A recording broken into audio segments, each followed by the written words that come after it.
प्रिय क्रांती मित्र हो, जय भीम, जय अशोक, जय संविधान, जय भारत। शेवटी गंगेत घोडं न्हालं। जी राज्यसभा मिळवण्यासाठी, ज्या राज्यसभेची तिकीट मिळविण्यासाठी, खासदारकी मिळविण्यासाठी गेले वर्षभर ऐक्याचा नारा रामदासजी आठवले साहेबांनी दिला, अगदी शेवटच्या क्षणापर्यंत रामदास आठवले यांनी प्रकाशजी आंबेडकरांना भावनिक साथ घातली भारतीय जनता पक्षाला ब्लॅकमेल करण्यासाठी। ते त्यांच्या कामी आलं।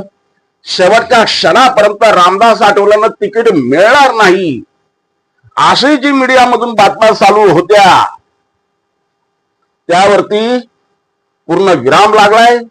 रामदास आठवलेंना राज्यसभा मिळाली, परंतु या ठिकाणी लाजिरवाणी बाब अशी आहे, जे रामदास आठवले भारतीय जनता पक्षाच्या कोट्यातून गेली 12 वर्ष राज्यसभेवरती आहेत, मंत्रिमंडळात आहे गेल्या 10 वर्षापासून, त्या रामदास आठवले सारख्या नेत्याला शेवटच्या क्षणापर्यंत तिकिटासाठी झटावं लागलंय। देवेंद्र फडणवीस सारख्या महाराष्ट्रातल्या नेत्याबरोबर त्यांना शेवटच्या क्षणापर्यंत मिटिंगी घ्यायला लागल्या, हे दुर्दैव आहे।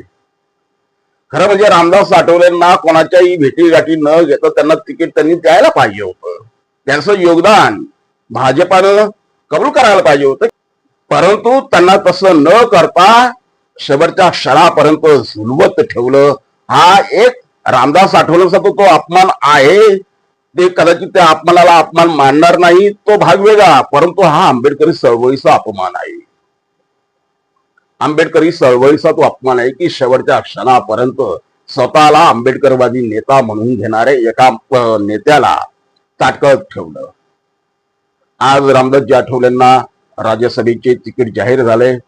अर्थात त्यांच्या समर्थकांमध्ये आनंदाचं वातावरण असेलच आणि ते असावं, परंतु आता मात्र पुढील 5 वर्ष कोणत्याही प्रकारचं रिपब्लिकन ऐक्य, आंबेडकरी जनतेचं ऐक्य वगैरे या गोष्टी आता ऐकायला येणार नाही। त्या थेट 2031 मध्येच ऐकायला येतील। ज्या ज्या वेळेला आमचे नेते राजकीय अडचणीमध्ये येतात, त्या वेळेला त्यांना ऐक्य आठवतं, त्या वेळेला त्यांना प्रकाशजी आंबेडकर आठवतात आणि मग प्रकाशजी आंबेडकरांना ऐक्याची साथ घालायची आणि विरोधकांकडून राजकीय फायदे मिळवायचे, हे खंडे आजपर्यंत आपण महाराष्ट्राच्या राजकारणात पाहिलेले आहे। त्यात नवल वाटण्यासारखं काही नाही। बघूया रामदास आठवले ह्या तिसऱ्या टर्म मध्ये, निदान ह्या तिसऱ्या टर्म मध्ये तरी समाजाचे प्रश्न सोडवतात की नाही। नरेंद्र मोदी आणि भारतीय जनता पक्षाची तरफदारी करणाऱ्या कविता, नरेंद्र मोदी आणि भारतीय जनता पक्षाचे स्तुती करण्यापेक्षा त्यांनी समाजाच्या हिताकडे जर अधिक लक्ष दिलं तर मला वाटतं पुढच्या 4थ्या टर्मला त्यांना तिकिटासाठी ताटकळत बसण्याची वेळ येणार नाही। त्यांनी समाजासाठी झटलं पाहिजे, समाजासाठी त्यांनी त्यांची आता ही 3री टर्म पणाला लावली पाहिजे। खासदारकी त्यांची पूर्णपणे त्यांनी समाजासाठीच दिली पाहिजे। बघूया रामदासजी आठवले साहेब काय करतात काय नाही, येत्या काही वर्षातच आपल्याला दिसून येईल।